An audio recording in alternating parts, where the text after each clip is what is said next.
can happen this year if at all we work together and make that change happen. Asanteni sana, asante sana. Yeah, now it is Baba's time. Hello. Comrades power. Comrades power. Comrades power. And this is better. You may be seated. Thank you so much, and I feel very delighted to have an opportunity to meet with you this morning. I was somehow ambushed, but I said, yes, I'm ready to meet them and see them, their faces. So I've heard so many things that you guys have talked about. I noted the issue of funding of the education in the country, the funding model, the disbursement. You talked of the cost of living. You talked of mental health in the university, which is now acute. You talked about police brutality, academic freedom. Then you've also talked about the electoral process, universal suffrage. You talked about the girl student and the problems that they face. You talked about insecurity in the institutions. Then you talked about involvement in decision making, and of course the funding model and so on. And yeah, then generally the fear that you talked about. You see, it is Shakespeare who said in Julius Caesar that I don't know why you should fear death, that death is a natural evil that will come when it will come, that cowards die so many times before their death, but the brave don't taste of death but once. But another friend of mine said, you should never fear at all. If you are sick, you should not fear, because you'll either be treated and you'll recover, or you will die. If you recover, you don't need to fear anything. But even if you die, you don't need to fear. Because when you go up there, you will either go to heaven or go to hell. When you go to heaven, you have nothing to fear. But when you go to hell, also you have nothing to fear. You meet so many of your comrades.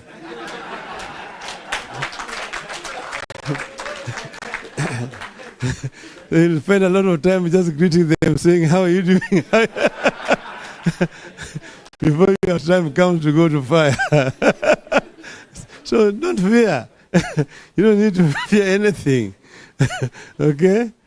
So, but Jim has told you, where we are coming from. I myself was a student leader in Europe. We used to have what was called Federation of Kenyan Students in Europe. And I was the secretary general who organized all Kenyan students from Ireland all the way to the Urals. That means Soviet Union in those days. And we used to meet and organize ourselves and actually make contributions that assisted the people who are struggling back here at home. We were members of the International Students' Union, which James has just referred to, which is based in Prague. At that time, the leader was from Angola, a member of what they call MPLA, which is now the ruling party in Angola at that time. And this students' movement actually assisted the liberation movement back at home. In those days, Zimbabwe was still called Rhodesia, struggling. Mozambique, Angola, Guinea-Bissau, Cape Verde were still under the Portuguese colonialism. South Africa, apartheid was ruling supreme in South Africa. Then the student movement those days actually fought and assisted the freedom fighters. We also organized scholarships for young people who were there in the bush to come to Europe and get education at that time. Now, when we came back here, the university students in Nairobi were very, very fundamental in supporting the movement for change in the country. And they suffered for that. Jim here was the student leader when I was myself member of the academic staff at the University of Nairobi. They used to be arrested. You see that the central police station is just next door there. And then there was Mzungu. What was the name of that Mzungu? Who was the Nairobi area. But then there was another one called Patrick Shaw, who was very notorious, coming down there to beat up the students. But they stood very, very firm. There were quite a number of them who were arrested, some of them were expelled. After him, the late Oki Ombaka. Before that, there was a Wori Wakataka. And then there were several other student leaders who were actually arrested or expelled from the university at that time. That is a time when the erosion of academic freedom had started in our institutions. And this has continued to this struggle for freedom of movement, freedom of association, freedom of speech, particularly academic freedom at the university, has been very much part and parcel of the struggle for democratization in our country in general. And you see that there is always attempt to try to muzzle the student voice. There's no doubt that this amendment was moved by one who is now the Minister for Defense to deprive the students with the right to elect their leaders of choice by bringing the so-called delegate system. I see. But as Bob has told you, this matter is coming back to Parliament. And our instruction to our members is to ensure that you go back to universal franchise. One man, one vote. One man, one vote, 1 shilling. Okay? We will work to see that this happens. Then, this issue of funding model which they brought here, it's very confusing. It is not quite clear because they're talking about those without any means who will get 100% support, those with some little bit of ability or support, and then those who don't require support at all. And you ask yourself, where is the barometer? Are you going to test the temperature? You will see that so and so's parents are employed, but that fellow who is employed is actually supporting 10 students or children. Somebody is probably earning less down here, but is only supporting one student. This student went to a national school. Then it's assumed that the student has got means. How do you know? Going to a national school is just because of the marks that you received at the examination. And maybe your uncle can offer to sponsor you. Or just a friend with the family can offer to sponsor you because you've done well. That does not mean that this fellow is going to sponsor you at the university. So all these things they're coming about with are things which are not been tested. They are basically like people who are walking in the dark. And then the issue of using police in the institutions of learning is again something that we have condemned very strongly. That universities should be allowed to do their things, and the police should not be used excessively in the universities. Students should be able to engage and dialogue with the university authorities. That is the civilized way of running universities. But we are dealing with a state that has gone rogue too early. Too early.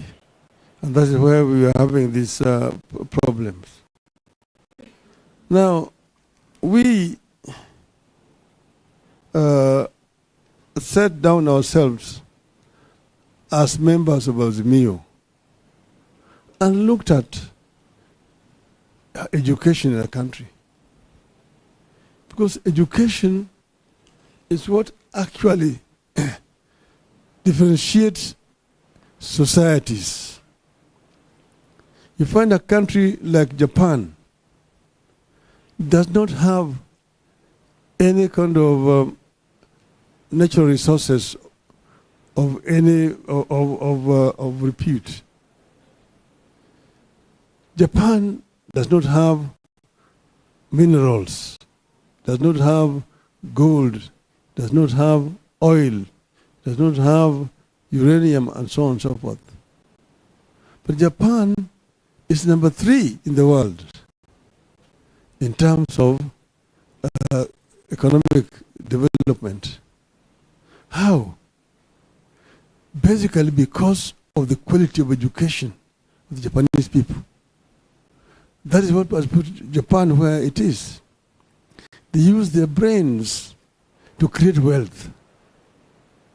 And this is what has been lacking in the African continent.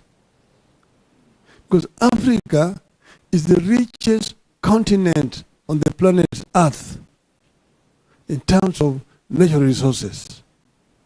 The paradox is that the richest in resources is also the poorest.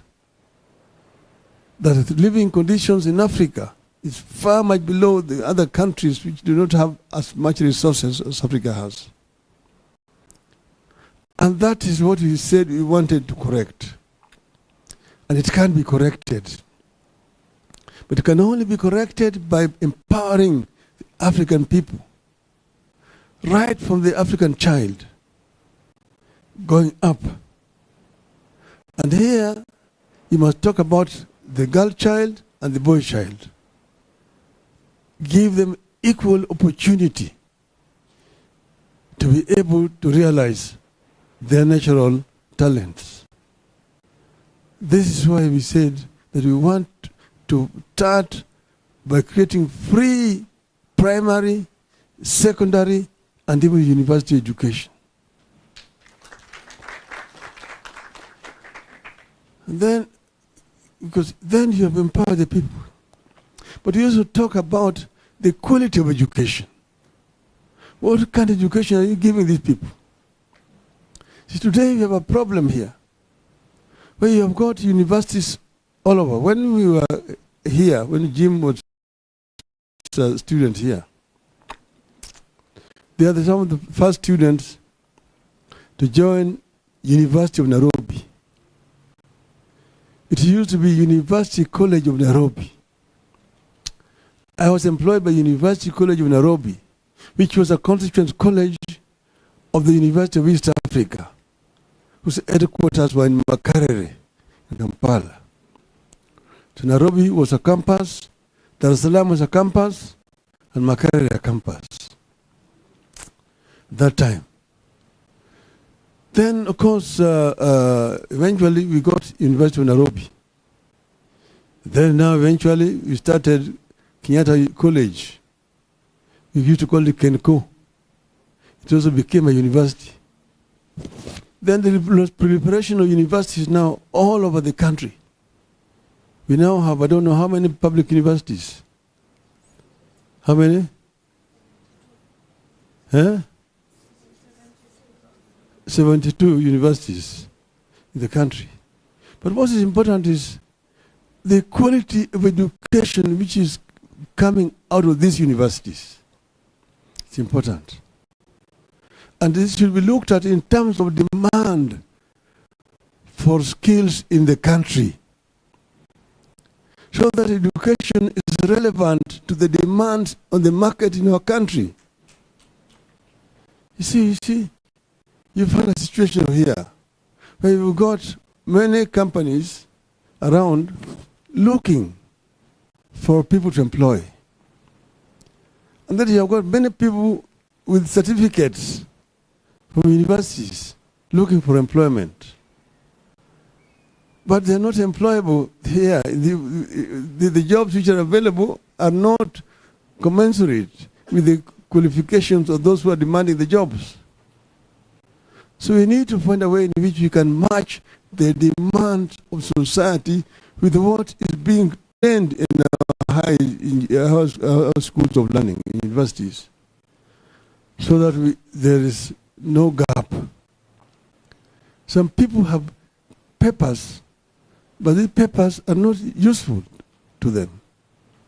So we need to make it relevant. I've been telling people that, look, how does China manage to come from a poor third world economy to number 2 in the world, threatening the United States? In the next 10 years, China is going to be the biggest economy in the world. How did they do it? They did it by first making education universal and ensuring that they give people relevant qualifications, the people, highly skilled.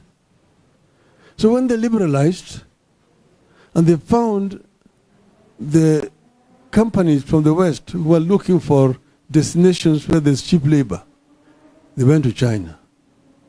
And there they found highly skilled, cheap labor in China.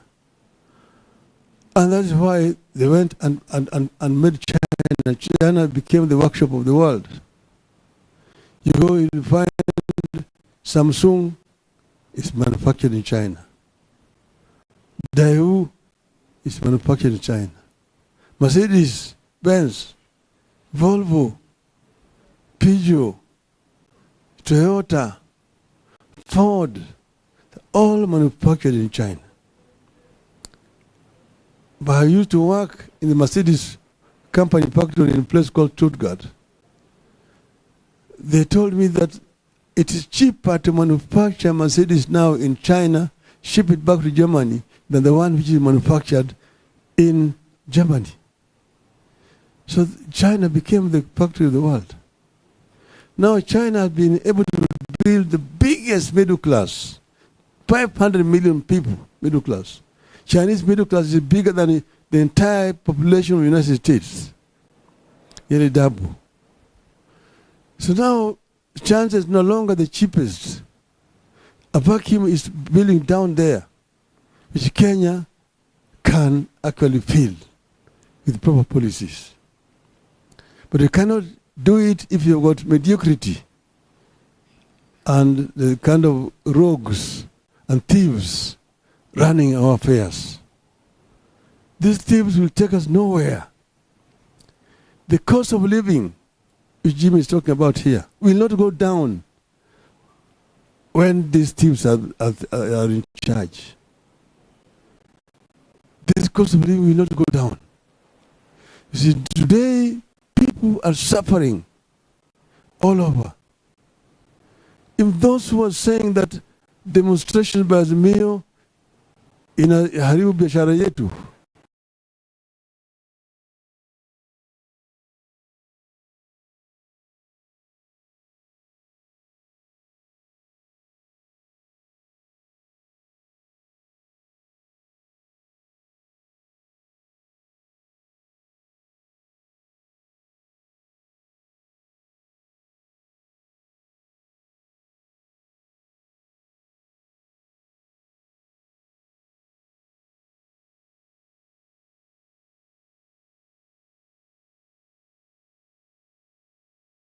are going to do our TikTok session.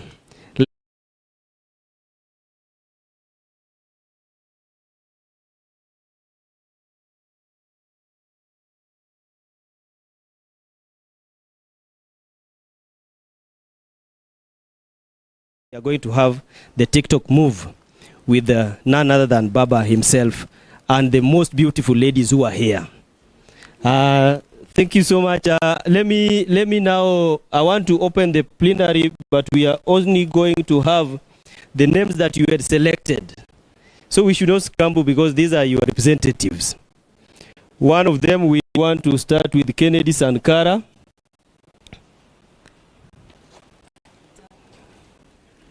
Kennedy Sankara. Thank you very much, Your Excellency.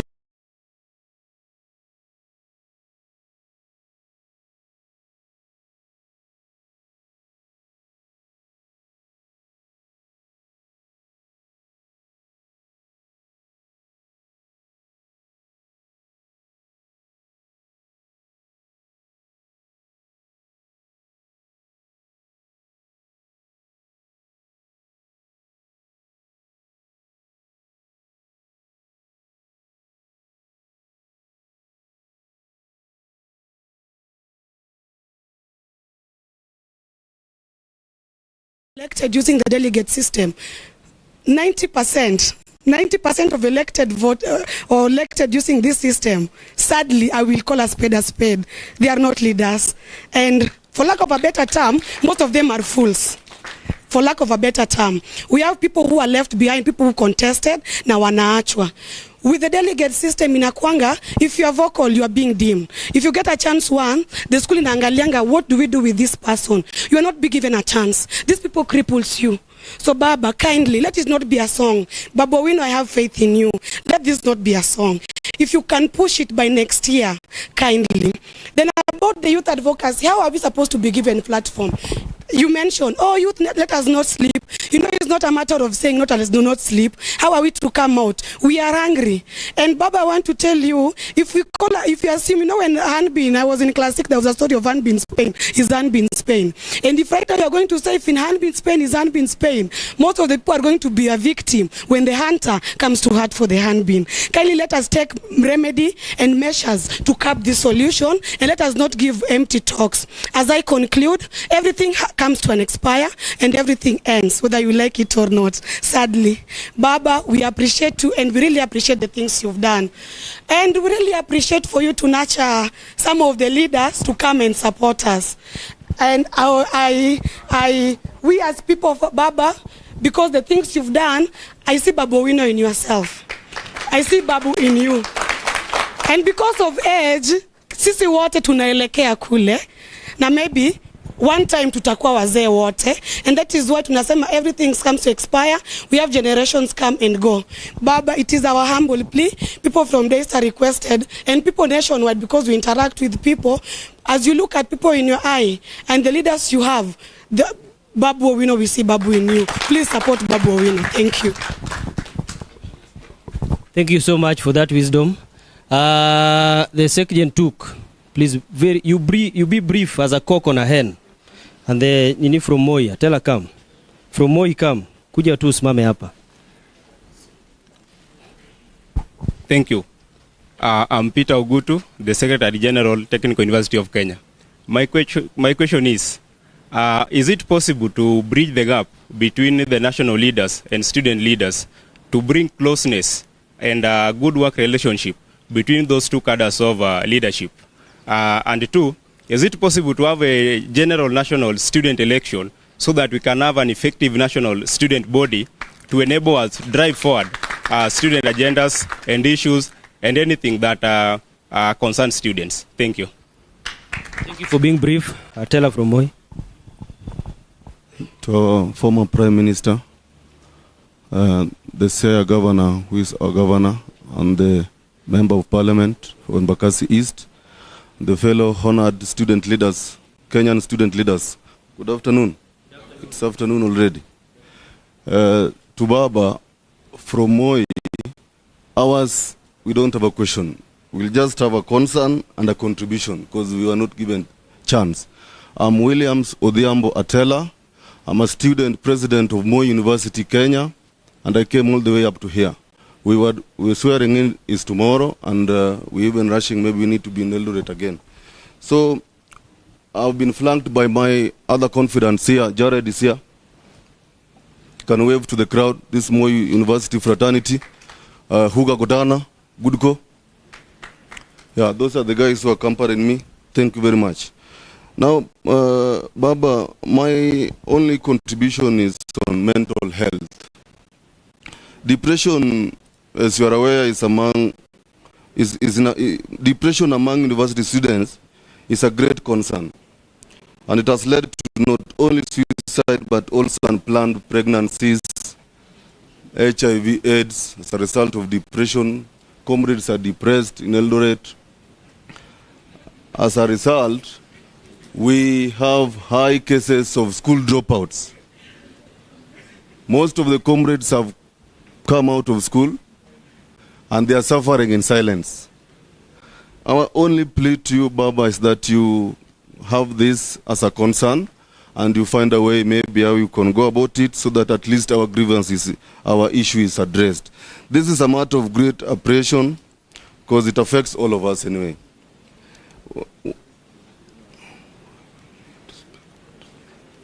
Thank you so much, Baba, and thank you so much all. Because of time, I'll stop there. Thank you, Atela, for traveling. Masongo from Riara. Comrades power. Comrades viva. Baba viva. Mine is very simple. Senior comrade Baba. Senior Council Orengo and Babo Wino. Are you available on Friday? The streets of Nairobi are very empty. Are you available on Friday? Okay, if what other date are you guys available? Because there's only one thing. We are available now. We are available now. Okay. Makofi. Thank you very much for this opportunity. All of us here have opinions and have ideas of how we would like to have this conversation.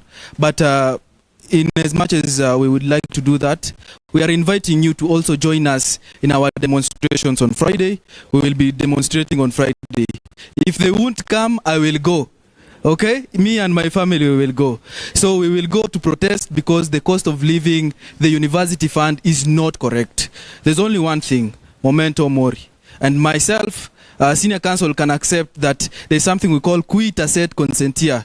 That when you keep quiet, it seems as if that you are agreeing to the status quo. And tunakubali hiyo maneno iendelee. Tunakubali hiyo maneno. Sasa hiyo maneno sisi tumekataa na tunasema ya kwamba comrade wisdom. Comrade wisdom. Can you stop diarrhea by stitching ananas? You cannot stitch ananas to stop diarrhea. The government of Kenya is doing exactly that. The problem of Kenyans is economy, and you cannot solve problems with the economy by taxing people. It's like standing in a bucket and trying to lift yourself up. It is impossible. What we are asking now is for people to be involved in dialogues. I'll say this as I go to sit down. In my village, we did not have clean water.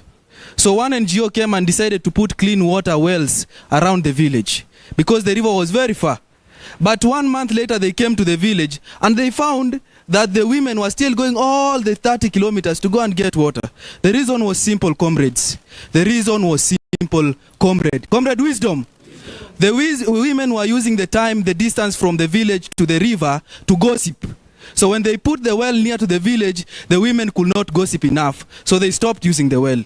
This is what I'm saying. The comrade must be involved in these issues. Otherwise, whatever they are trying to solve will still go the way that we know. Thank you, guys. Thank you so much for that wisdom. The final person, the Sekjen, Machakos University. Comrades power. Comrades power. Your Excellency Raila Amolo Odinga, our senior council, our chair and student leaders, good afternoon. I'm Wambi Samuel, the Secretary General Machakos University. I wish to comment one point before I ask a question. Baba, we as students, we are dying slowly because we are not eating due to lack of funds. One, the government told our first years to join universities without giving them clear information on how they are going to receive funds. And most of these first years are dying in villages because there was lack of civic education. Most of first years did not join universities. My question now goes to Baba Wino. Now that there was no civic education, how are we going to do to go and save those first years who are dying in villages? God bless you. Thank you so much. Thank you so much, comrades. Comrades, power. After the vote of thanks, we'll have a photo session here. Then afterwards, the TikTok walk from here, moving to the office. Comrades, power. Let me... I think for the questions, let me welcome back His Excellency, His Excellency Baba, to respond to the questions. Then we'll go to the vote of thanks. Thank you. Thank you. Thank you very much. Hello? Yes. Yeah, thank you very much. I've seen that there's a lot of interest in people making contributions. That those who really wish to talk, they did not have opportunity. Next time we will give more time. You guys can talk louder. Now, there's two issues. The issues which are within our powers, and those which are within our powers to do, we will do. But the others are without our powers, which are the other side. But first you talk about student leadership, not just within the institutions, but nationally. So I think first what we are trying to address is the issue of universal suffrage. That students in all the institutions where they are be given a power to elect their leadership. Once you've elected your leadership in particularly those respective universities, you've got the leadership, Nairobi University, Kenyatta, Pwani, Maseno, Meru, Machakos, and so on. The leadership, those leadership will come together and then elect national leadership. So you don't need again to have all the students for the whole country coming to do the elections. Once you've elected the leaders from these various institutions, then they come and elect the leadership. So you've got the chairman of Kenyan Student Organization, or whatever the way it is. Are we together? Are we together? That, my view, is what needs to happen. With regard to this animal called the cost of living, we told these people several times, you are in the hole. Don't continue to dig. That is actually been the remedy all the times. Don't dig when you're in the hole. But they don't understand. You saw how our members of parliament fought very hard in parliament against this new tax bill, which eventually became now the tax law and act. Because we're saying that increasing taxes is not the solution to the problem we're having. If you increase the taxes, there's always a tendency to evade. People will evade taxes. People, for example, are not paying. You've increased the tax on fuel. Many people are not driving. You don't have that jam on the street the way you used to have it. People are pulling to come to work.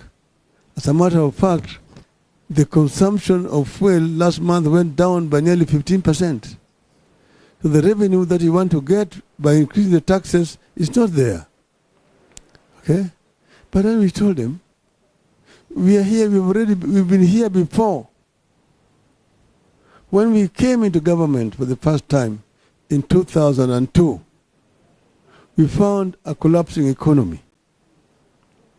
Economy was very, very poor. The Paris Club, the members of the donor community, had stopped giving Moi the money that they used to give him. So therefore, the collection was very low. We were only collecting 200 billion shillings. The growth rate was actually minus. So it was negative.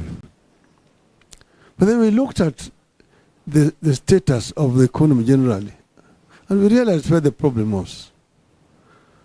First, we realized, we looked at the revenue side and the expenditure side. That is very simple economics. Where the money is coming from and how the money is being spent. That's where there's a problem. The revenue boys, the income tax, VAT, customs boys, then procurement officers in the ministries. Those are the boys in town. They're the ones who are buying apartment blocks in town. They're the ones who are driving the latest models of cars, Mercedes, Toyota, and so on. They're the ones who are building castles in rural areas. They're the ones who are building high-rise buildings in village markets. So if you do lifestyle audit, you catch them very easily. And we did lifestyle audit, and we caught so many of them. Some of them we sacked, some of them we took to jail, and hired new people. We came into government in January. Between January and February and June that year, the revenue went up by 100 billion shillings. So we were collecting now 300 billion instead of 200 billion which had been collected the previous year. The following year it went to 500 billion. 750, it reached 1 trillion shillings. Without increasing taxes, just plugging the holes where it was leaking, we increased revenue. We reached a stage where we were able to finance all our requirement, all the development projects. To 95% was being financed from domestic revenue. Only 5% was coming from out of the country. Yeah? Neither. Then on procurement side, we found under the Moi system,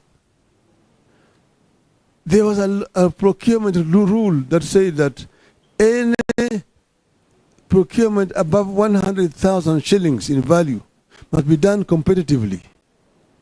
You must advertise in at least 3 newspapers. There must be at least 3 bidders. And you procure competitively. You go for the lowest bidder. We found that because in each and every ministry, there was a procurement officer seconded from the treasury who was in charge.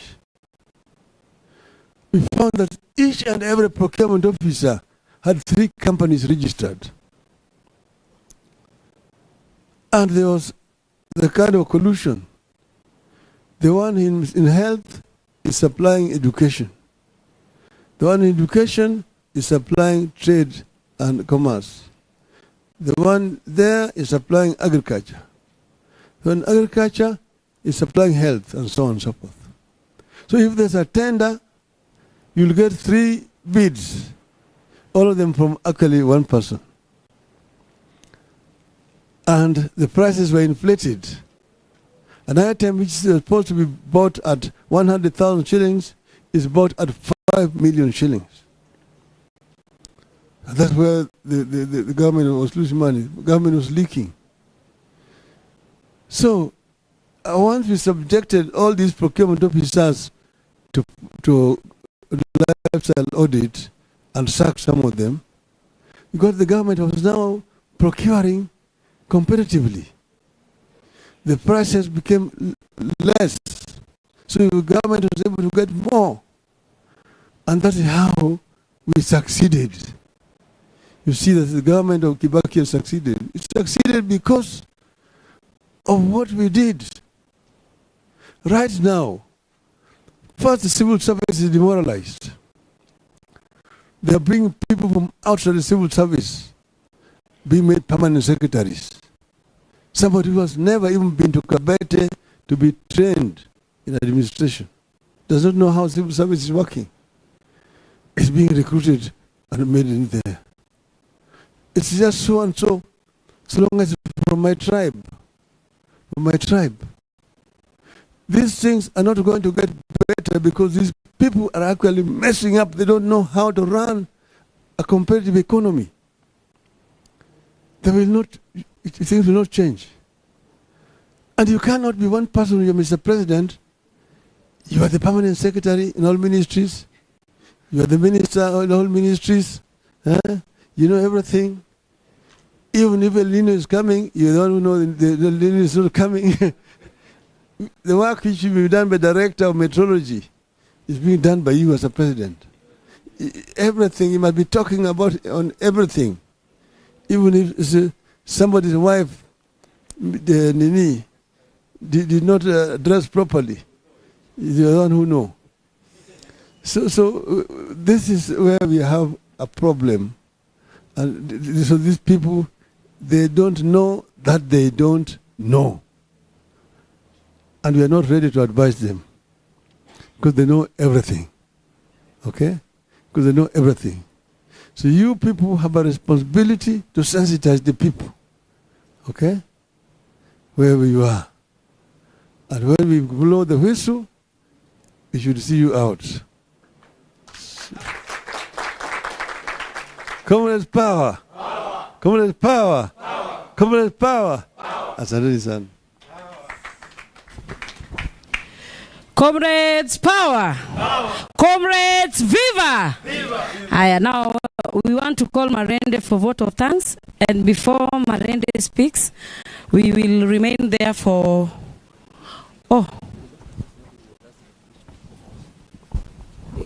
Comrade Babu was asked a question. Let him respond briefly.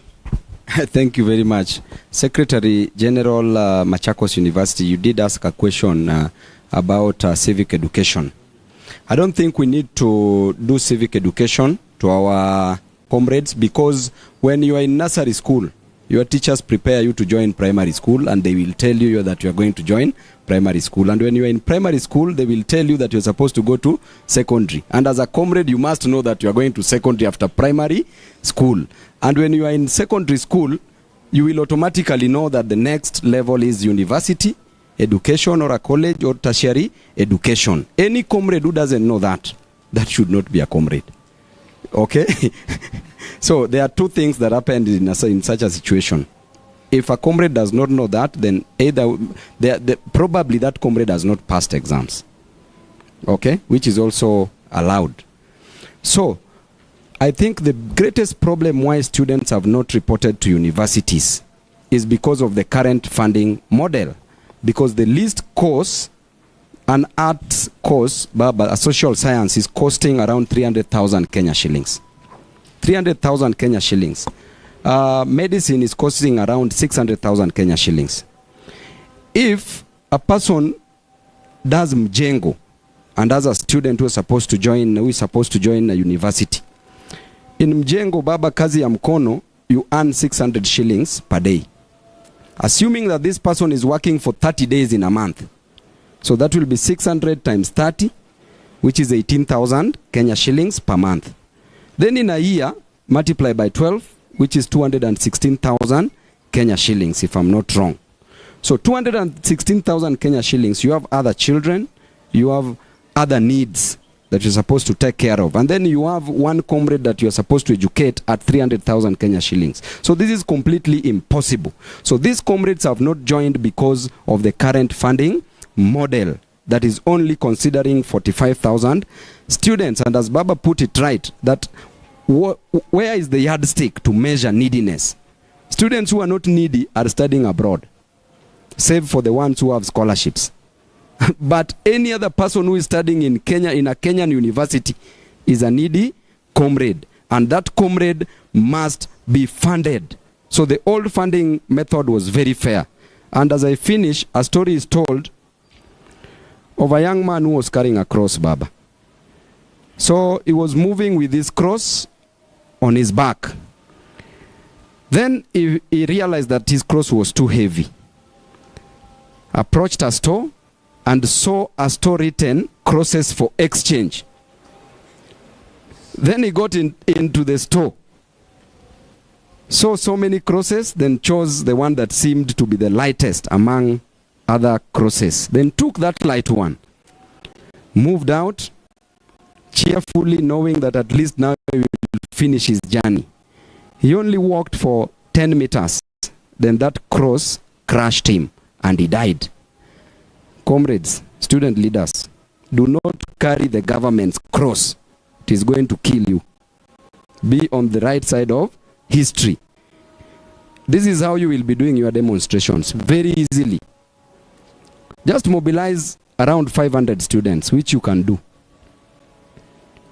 Then, let demonstrations be done just outside the gate of your university, in every university. So if you announce it, it be done simultaneously in all those universities. Then you repeat the same thing within a month. You will get the result that you want, you will get. So first of all, start with this current funding model, because it is a burden on the parents. Asante sana.